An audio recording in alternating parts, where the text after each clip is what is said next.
I've been asked a couple of times what exactly Warframe is about.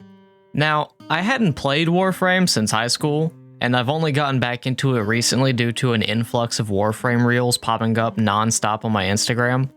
Had you asked me prior to returning to it all these years later, I probably would have said something along the lines of, it's just a horde looter shooter, I think. Or, I think it's like Destiny but free and without removing half the content. Now, technically, both of these statements are still true, but I could not have guessed just how much more content has been added over the years. Full RPG mechanics, ship battles, a sort of watered down but still cool system similar to the Nemesis system, and instrument minigames. There's just a lot of stuff stacked up on top of the foundation of an MMO looter shooter, but that's not what I'm here to talk about. What I really wanted to do for this video is take a look at how the game is for new players, as in people who are starting from the beginning. Now, I did already have an account, but that account had only done a few missions on Earth before 16-year-old me stopped playing this game. So that account did more or less return to this game with only the basic tutorial having been completed. For this video though, I made a second account purely for the purposes of actually being able to record the entire experience. I say account, not character, which I'll explain in just a minute, but let me first go over what this video is actually going to be about and how we're defining it in practice. There are a few assumptions I'm going to make for this video, and some terms I'm going to give definitions to. One, this is a new account, not a returning player. So someone who has more or less actually never played Warframe outside of maybe briefly picking it up for a few hours years ago. Two, no buying premium currency. I'll cover the premium currency later, but just know that this assumes you're not actually purchasing any. Three, no internet guides or searches. I know that browsing the wiki and forum posts is important the further you go in this game, but a new player may not assume that to be the case, or they may simply want to just experience the game as it is before trying to Google mechanics and other things that they have no current reference for. And four, there's an actual interest in this game. Personally, I split my interest in whether or not I want to play a game into free checklist requirements. I need to be intrigued or mildly interested within the first 2 or 3 hours. If I am, then I'll keep playing it for longer. I also need to be interested in the day after, which I think is a really important mark for playing a game. I'm sure some of you have played a game before, either by yourself or with your friends, and you played it for one session, a good couple of hours, thought you were really into it, say you're gonna keep playing it, and then the next day comes and you realize you don't actually want to keep playing it. For MMOs especially, I'm well aware that the true game often doesn't begin until you're 100 hours in or so, similar to how Monster Hunter doesn't really start until you get to high rank and then doesn't reach its peak until you get to master rank. With that being said, I decided that a decent amount of time that one could put into this game without having to commit too much would be roughly 10 to 15 hours total.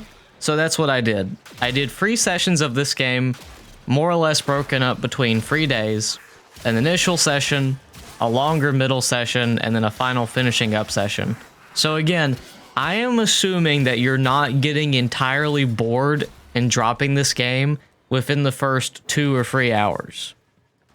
So what this video is, at its core, is a recollection and a summary of all I've accomplished within these sessions, my impressions of how well the game introduces you into itself, with its missions, the story, gameplay elements, and playstyle options, including what I think it does well and what I think it lacks on, followed by how I feel the game could improve upon this, among some other things. This video is not a technical review of the game. I'm sure there's nothing really I could add to how the game looks or sounds. I'm here to review not the game as a whole, but a specific experience that every new player will undergo when they first start playing this game. I'm also not here to give a guide on the best way to play the game at the start, so I didn't really go into recording this with any rhyme or reason as to play. I tried to, even though I've just recently gone through these steps on my main account, I tried to put myself back into my initial mindset of just kind of doing whatever was interesting to me at the time. So with that all covered, let's finally get underway. So, once we've made our account, a cutscene plays where a mysterious woman places lotus flowers at the front of 3 different warframes as we get glimpses into their past battles and moments leading up until their final end. Some enemies, the Greniers, storm the building we're at. We're called to wake up. Wake up! Wake up!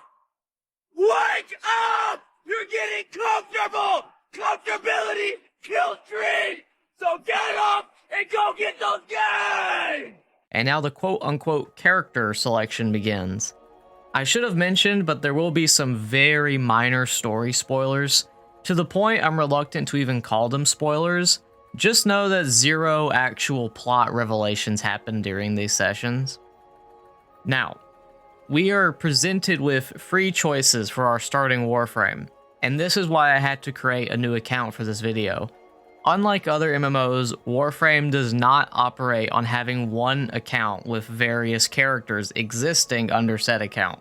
It's not like Elder Scrolls Online, where you could have 4 different characters under one account, with each one being a different class and race.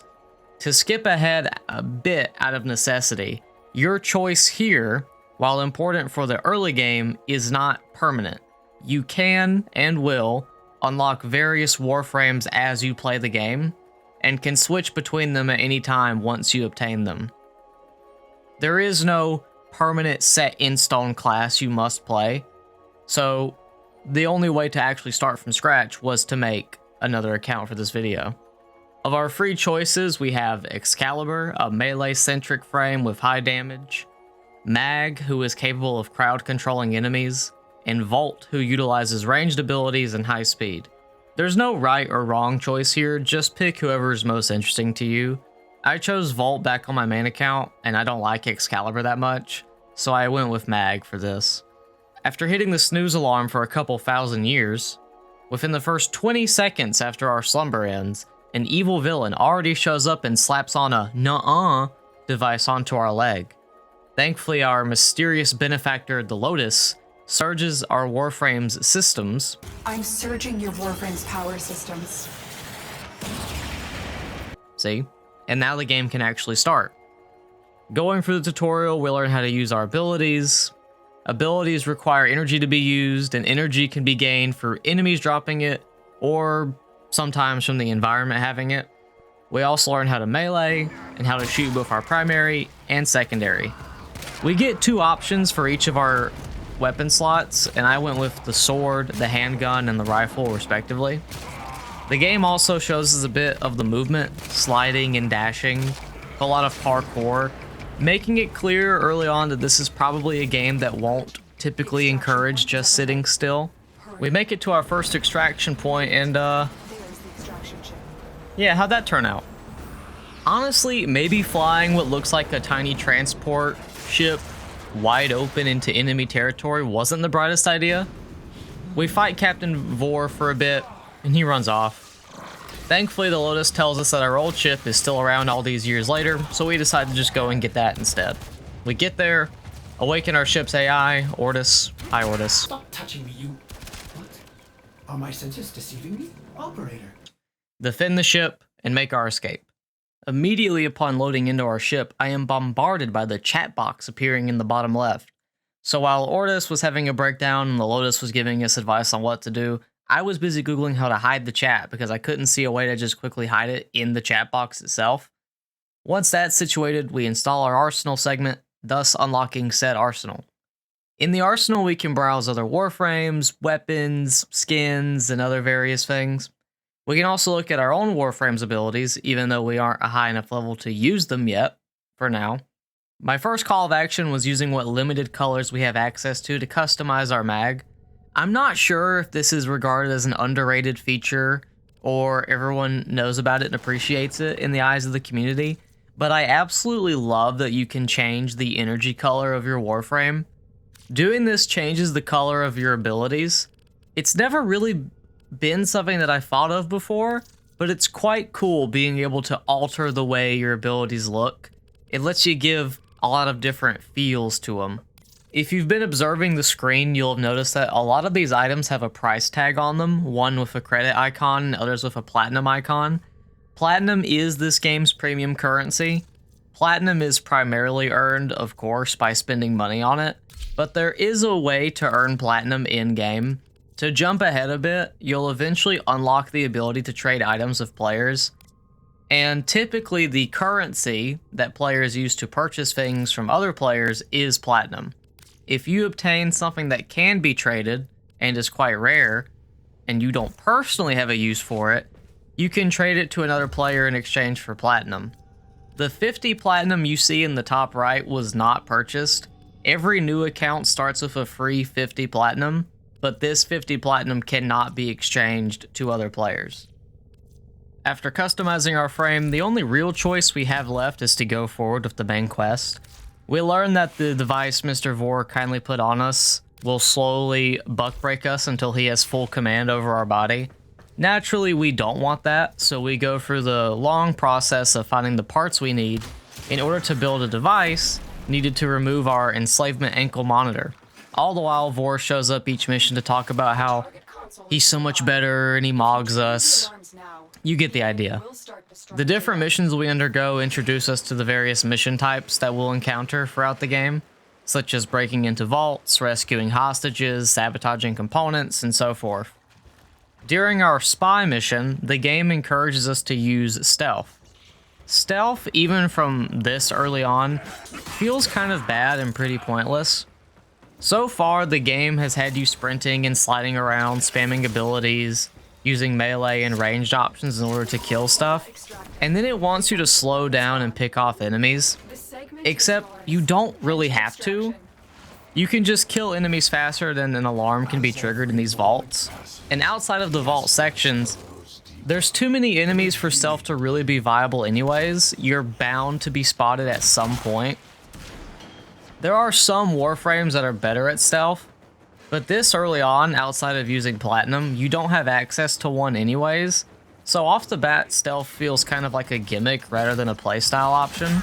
Eventually, we'll begin fighting the Corpus, which is a nation of cultist materialists that worship money and GDP growth.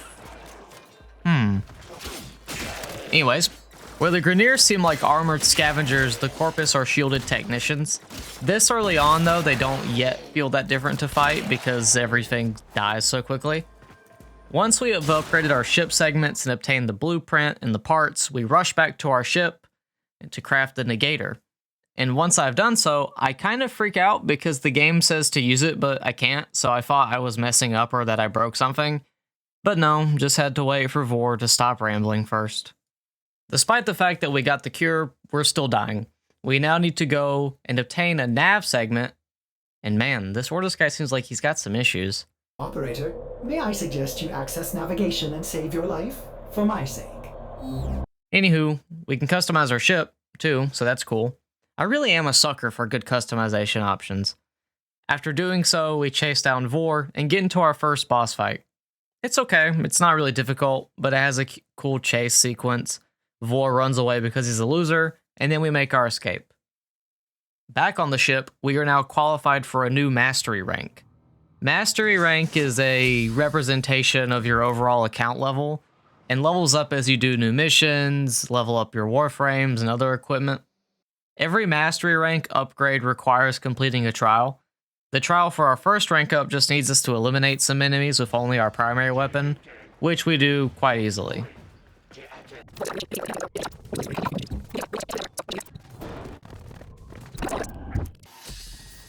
Mission complete. Excellent work, Tenno. After finishing our trial, I began crafting our first new weapon, the Burstin, which is a free round burst rifle. It'll be done in 12 hours, and this is where Warframe really starts to get you with its monetization practices. See, where other MMOs demand payment upfront in order to access new features or convenience things, Warframe allows you to access practically everything for free, and there are many blueprints that you have to grind for that you can't outright buy with premium currency. Instead, Warframe has these long crafting times. Thankfully, the game continues crafting an item even if you aren't playing it, but you could immediately see how this could tempt someone into spending even just $5 on platinum. If you've spent hours or even days or weeks grinding for a blueprint, the option to rush the crafting time to completion with platinum becomes even more appealing. Now, we could have rushed this burst of the platinum we have, but I want to save it for something a bit more exciting, so we'll just have to check it out next session. Working our way to the next quest, we engage in a defense mission, and it's here where I get into my first co-op match. Outside of most of the story missions, everything in Warframe can be done in cooperative play or in solo. Outside of the various hub areas you'll unlock throughout the game, everything is instanced, which means that during a mission or even in free roam, you won't randomly encounter any players unless they joined your mission near the start. I have some friends IRL that strongly dislike MMOs that don't have instance content, which I'm partially sympathetic to. It can be a bit of a buzzkill if you're playing something like ESO and going to fight a world boss for a quest, only for 10 other players to have already finished killing it, thus breaking the flow and the immersion a bit. So if you're of a similar mindset, Warframe has that going for it. I can't speak on literally every mission type, but the way the game generally handles balancing for missions in relation to player count is that the less players there are in a mission, the quicker certain objectives get completed, and the less enemies spawn, with more players causing the inverse to occur. Since I haven't really talked about her yet, let's cover Mag briefly. Now that I've leveled her up enough to unlock abilities, I'm kind of really fond of her playstyle. She can pull enemies, slow them, absorb fire, emit a wave of damage that follows her, and can magnetize the bones of enemies, crushing them and immobilizing them if they survive. By this point, I was getting into the groove of playing her and was pleasantly surprised by how much I liked her. After doing a couple of rounds on defense, we move on to the next story quest. It's here we're captured by a warrior named Teshin, who is not a Warframe, but a person, like an actual human. Teshin's kidnapping of us comes at great benefit, actually, unlike what normally happens in the real world. Teshin teaches us about modding and damage types. Mods are the primary way in which you upgrade your arsenal. Every weapon and frame has base stats and can level up to 30, but the primary method of making something viable is with mods. Mods, well, modify whatever you put them on, such as giving more health to your warframe, giving different damage types to weapons, and other various boosts. Damage types refer to whatever damage your attack is doing in relation to whatever damage the enemy in question is resistant to. As Mr. Teshin points out, combining the electric and the cold damage types create the magnetic damage type, which is effective against enemies that are weak to it. You can tell which factions are weak to which damage types by looking at the preview for a mission selection. Mods can also be upgraded with each upgrade costing credits and Endo, which is another currency you'll accumulate as you play the game. An upgraded mod just gets better at doing whatever it is it already does. However, mods have their own capacity cost, and you can't fit more mods than what exceeds an item's overall capacity. Moving on, we link back up with Teshin, beat him up, kidnap him for a change, and then decide, actually, we're pretty chill. My next goal was to complete the requirements for the Venus Junction. Junctions are progression gatekeepers that prevent you from just going to any world you want to straight away on the star chart. If you fulfill the requirements for a junction, you can fight the Guardian there and unlock the path to the world that it was blocking. This junction wants us to equip and upgrade a specific mod, as well as begin building the blueprint for a Taxon Sentinel, which is the reward we get for upgrading the Dreamer's Bond. Easy enough, so I fulfill the requirements. In doing so, we get another new mod, a companion, and an Orokin Catalyst. Companions can have different abilities, and it can also be upgraded just like your Warframe and your weapons. The nice Orokin item we got will allow us to double the mod capacity on any Warframe, Archwing, which we don't know what that is yet, and Companion.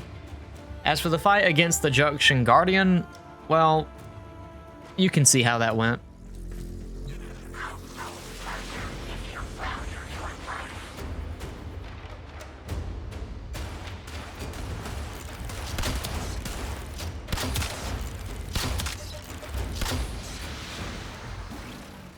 Also, we've unlocked our first hub, Cetus. I really like the opening cutscene for it. Reminds me of Monster Hunter. Now at this point, I would not blame you if you began Googling info. There's a lot of NPCs here that do various things, and you might not know what all to do, but I kept to my rule set, and so just ended up talking to Kanzi, who gave me a quest to prove myself because I guess he gets a lot of superpowered mech imposters and really just has to weed out the fake frames from the true frames. Entering the plains of Eidolon, and it's kind of impressive that this game has actual open world content in it. The legends are true. You do not want to be out here at night. Oh, cholera! Czy to Freddy Fazbear? Oh, oh, oh, oh, oh, oh, oh, oh, oh, oh. I mean this with total respect, but you know those clearly fake mobile game ads where the game has like 5 billion things you can do and supposed fancy graphics and whatnot, and you know it's literally just some scam? Warframe kind of feels like if one of those games was real and made into an MMO. Only a few hours in and there's already so much going on and seemingly a lot to do. After our initial excursion, I head back, talk to some NPCs, then spend the rest of the session doing missions on the star chart. Take a look at the Nightwave, which is like a battle pass sort of deal, only you don't have to pay for it. And that finally wraps up session 1. So by the end of only a few hours of play, we've gotten to see what our Warframe can do, learn about mods and weapons, see a bit of the story, get a companion, and begin crafting a new weapon of our own. Amongst other things, it's at this point I think the average newcomer would decide if they want to return or not, and I think for a few hours long first impression, the game so far is doing a good job at introducing us to its basic systems, giving us various goals that we can complete, as well as showing us the basics of the gameplay. Logging in for session 2, and we are greeted with a free resource drop chance booster, so that's nice. More importantly, however, is our Burstin, which is finally finished crafting. I equip it, and then spend some time replaying a defense mission to level it up a bit. And here we already see one of the core elements of the game being presented to us, albeit in a subtle way. Because every frame and weapon needs to be leveled up for more mod capacity, the prospect of farming becomes more apparent.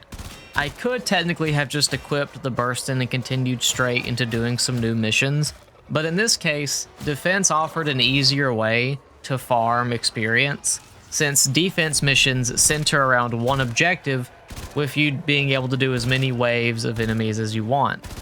After 20 minutes of farming later, I go ahead and knock out our next mastery rank test. This time we're asked to kill enemies with our secondary weapon instead of our primary, which is pretty easy.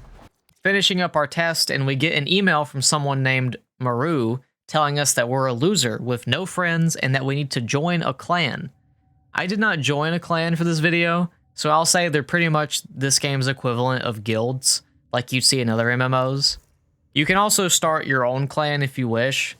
Whether you start a clan or join one, I will say they're pretty important, as a clan's dojo can give you access to various research options for warframes, weapons, and other things you can't get otherwise. My next goal is the Mercury Junction, so I begin working on that. While grinding out more missions, I was thinking about the difficulty. Typically, MMOs don't begin to get difficult until they're in-game, and so far Warframe isn't an exception to that. Every mission has been pretty easy, and I can say that in the future this game has a weird difficulty curve. In fact, it's more like a cliff.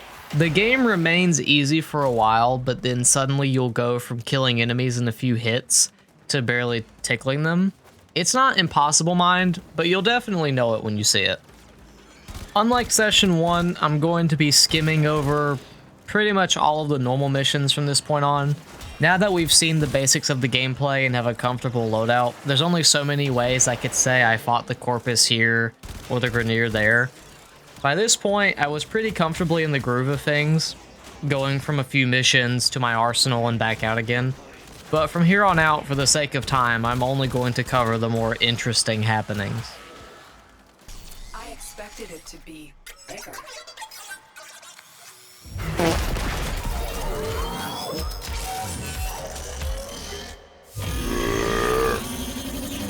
Upon reaching the end of Venus, we encounter another boss fight, the Jackal.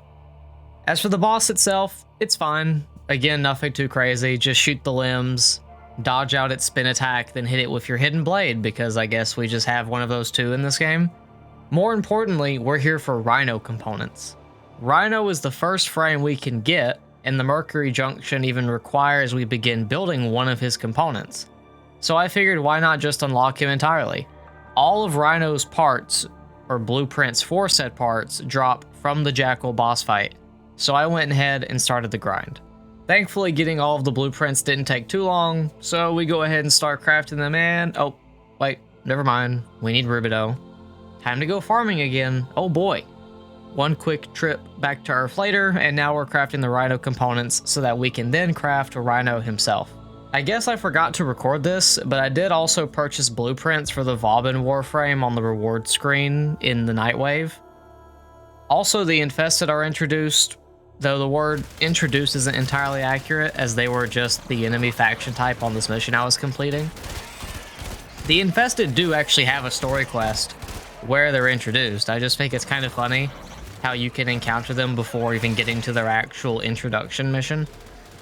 Side note, because I forgot to mention it earlier, I really like the mercy kills. I'm a sucker for executions, so I wish we had more variety with them. To do a mercy kill, you just need to get an Eximus unit down to a low enough health level, and doing the mercy move just kills them outright. Eventually, I make my way to Fortuna, which is another hub area. Here we get a cutscene with a banger introduction song. Air and water flowing hard, the land we call our home. Push to keep the dark from coming. Feel the weight of what we owe. This, the song of sons and daughters. Hide the heart of who we are. Making peace to build a future. Strong, united, working till we fall. The air and water flowing hard. The land we call our home. Push to keep the dark from coming. Feel the weight of what we owe. And are introduced to the Solaris, which are cybernetic, debt-induced laborers working on behalf of the Corpus, though they aren't actually Corpus themselves. Their leader, Yutiko, tells us to talk to Fursby if we want to help, and so we do. Fursby sends us out into our next open world area, the Vallis, which is a sort of snow globe in the midst of a firestorm. Out in the snowy hills, we are tasked with stealing the Corpus merchandise. Unsurprisingly, we get caught the second we finish doing so because Fursby spewed out his plans on a public server and winded up on a watch list. We go and take out the ChatGPT Grok drone that overheard the conversation and make our way back to Fortuna. After a quick talk with the business, we go back out to find out what happened to some of his crew. Now look, I'm not one to criticize how a group of wage slaves go about fighting back against a system of hyper-capitalistic debt slavery, but if you're claiming to be secretive in your resistance to fairs, wouldn't you think sending a blatant robotic killing machine to walk out your front door and begin opening fire on everyone he sees to be just a teeny tiny bit too obvious? Sure, we do rescue some of the trapped crew members, but Mr. GDP Representative Holden Bloodfeast, Nefanyo, hops on the line and says that he literally saw us doing all of this from the start, and that he's now sending a hit squad to apprehend Fursby as he speaks. Following our epic blunder, we are tasked with trying to secure a component last second in order to ensure Nefanyo's techno test run succeeds. We also failed to do that, and Nefanyo says something to the effect of, present me your most worthless young workers. I will be sacrificing them to cash flow. Yuriko says, no thanks, I think I'll allow my college graduates to have access to entry-level jobs. We go outside, shoot up some Corpus goons, detonate a K-bomb that's frankly quite underwhelming. Nefanyo sees us throwing rocks, and deduces the best course of action is to bomb us via a giant robot, and so we run back inside. Going back outside again, and now we have a skateboard, which is pretty cool. And yes, there are actual tricks and combos you can do with the skateboard because this game just has literally everything in it, I guess. Not that I'm complaining.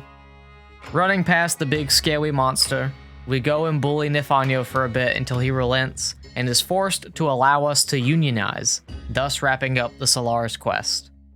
There's still other things we could do, different activities for the various NPCs in the hub, with different rewards and whatnot, but I elected to return to my ship. For our troubles, we get a basic K-drive, a Warframe blueprint, and the ability to complete the Mercury Junction, which goes as you would expect, honestly.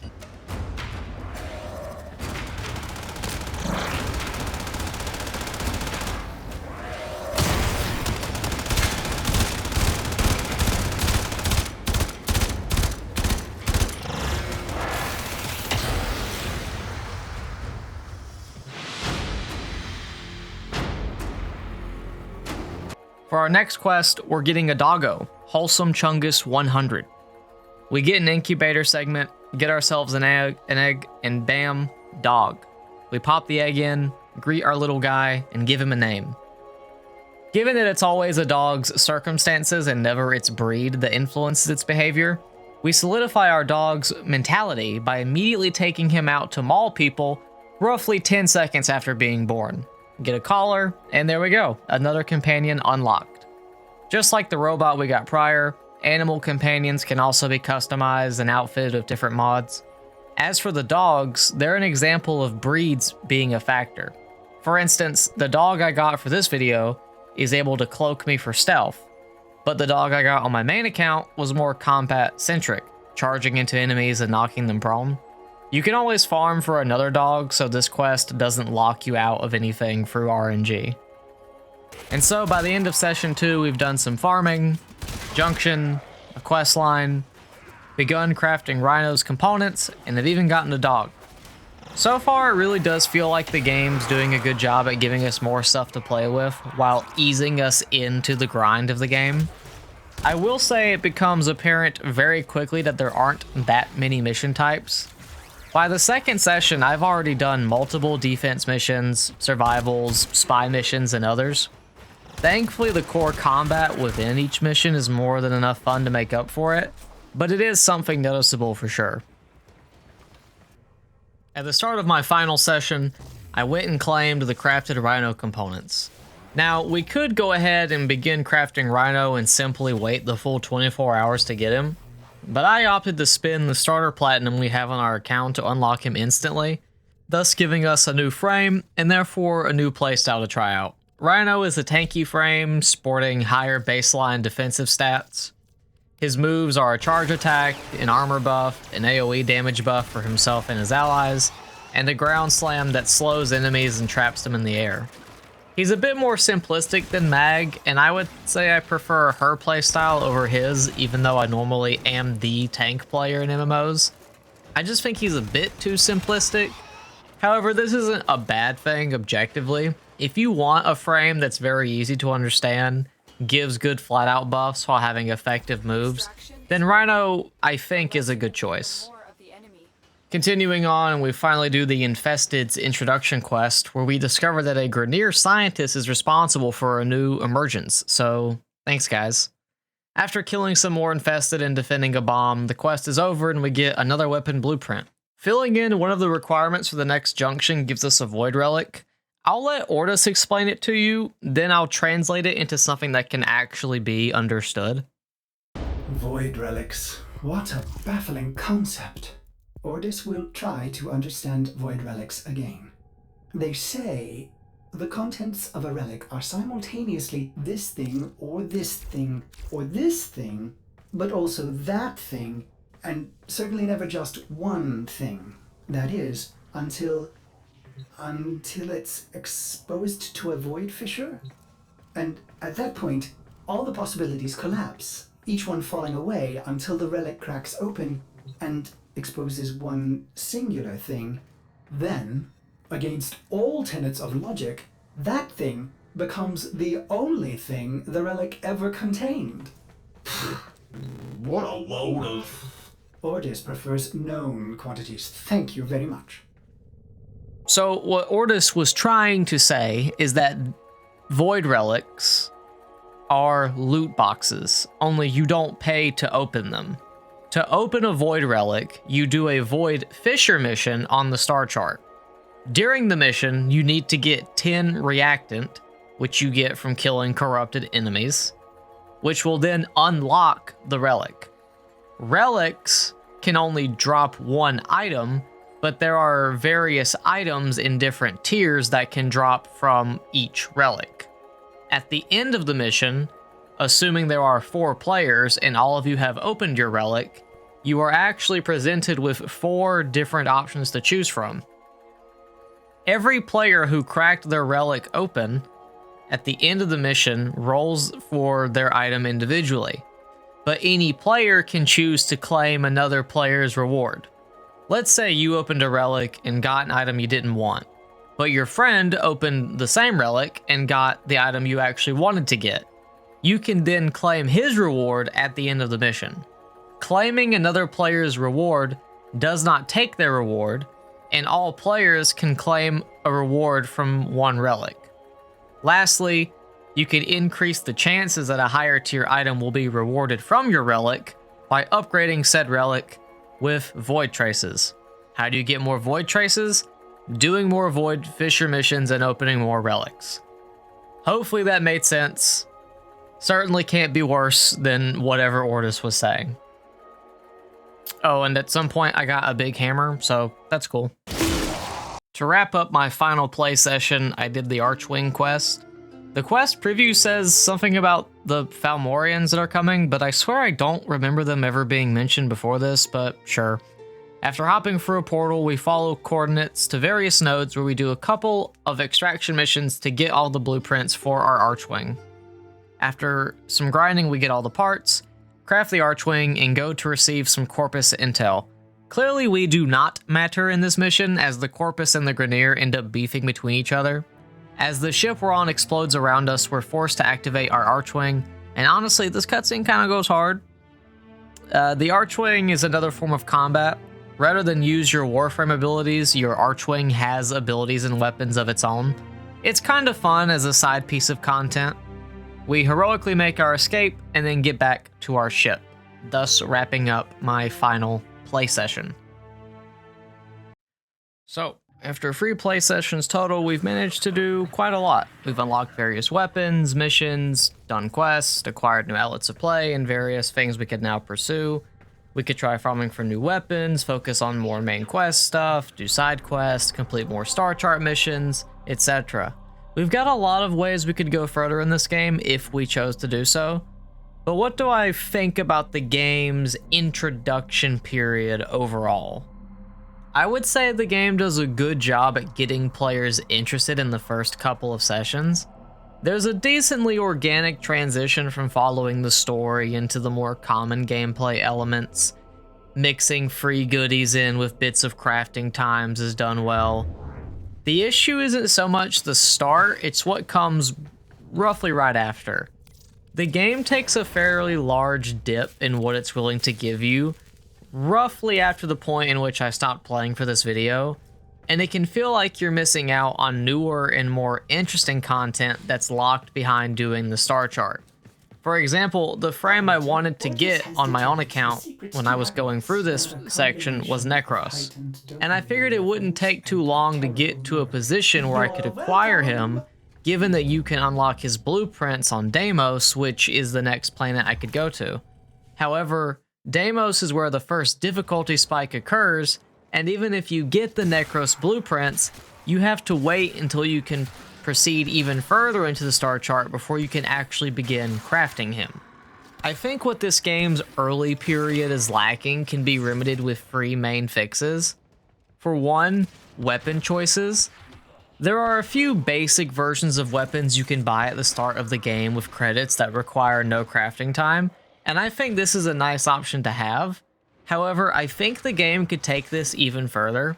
For a game like Warframe and any other MMO, I think what's a real deal breaker for a lot of players is whether or not they're able to actually utilize whatever playstyle they're interested in, especially sooner rather than later.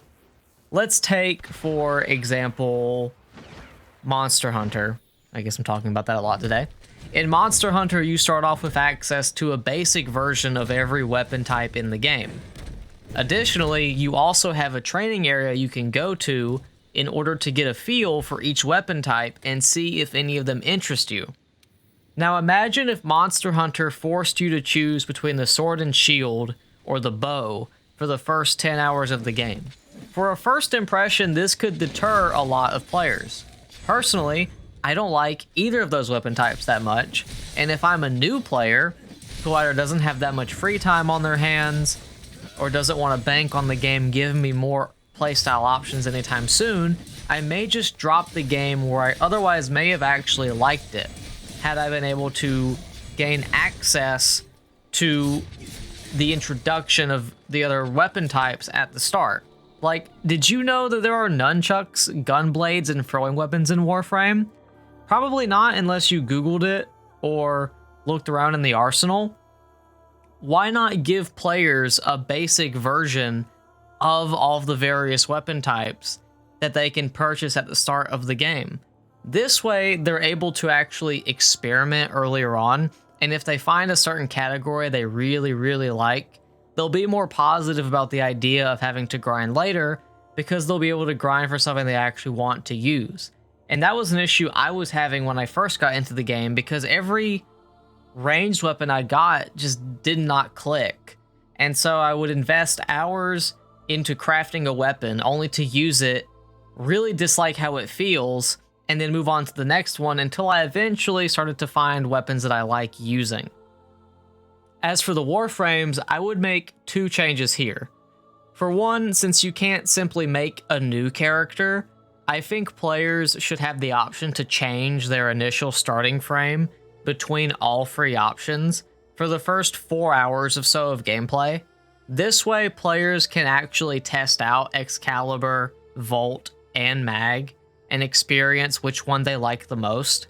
Once the 4-hour period is up, simply force the player to make a final choice, and then reset the progress on the 2 frames that didn't get picked. Secondly, I think the game needs more frames quicker.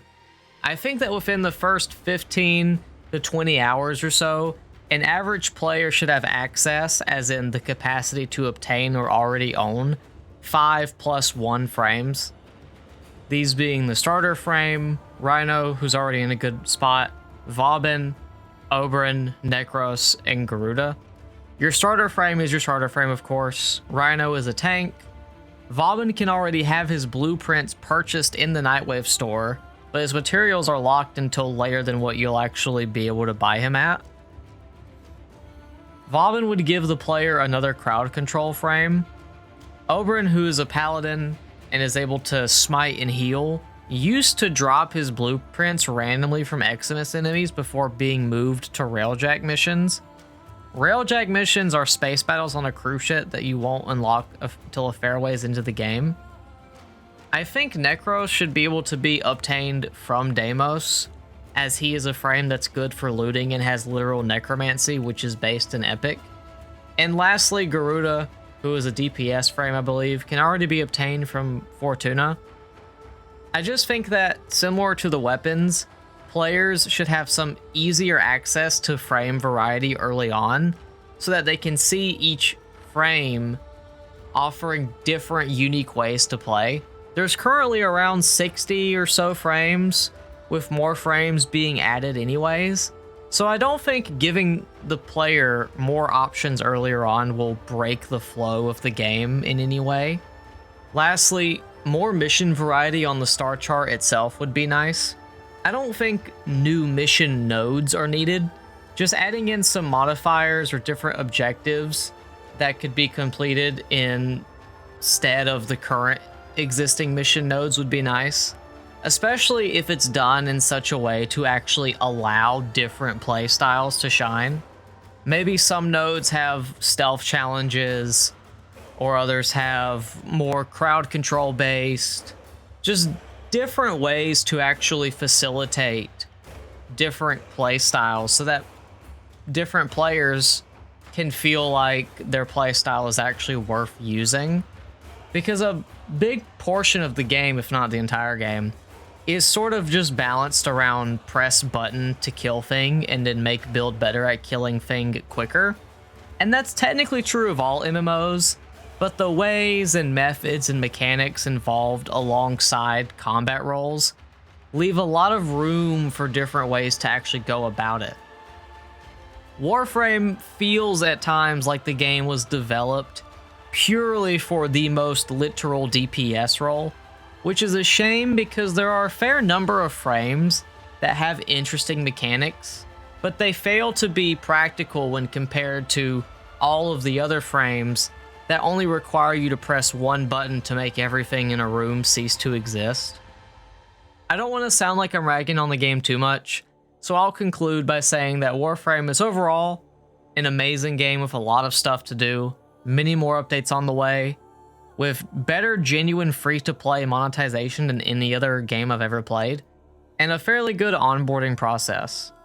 If I were to give any recommendations for new players, I would say don't be afraid to look things up or ask for help, and definitely take things at your own pace and use whatever feels the most fun to you. Alright then, see ya.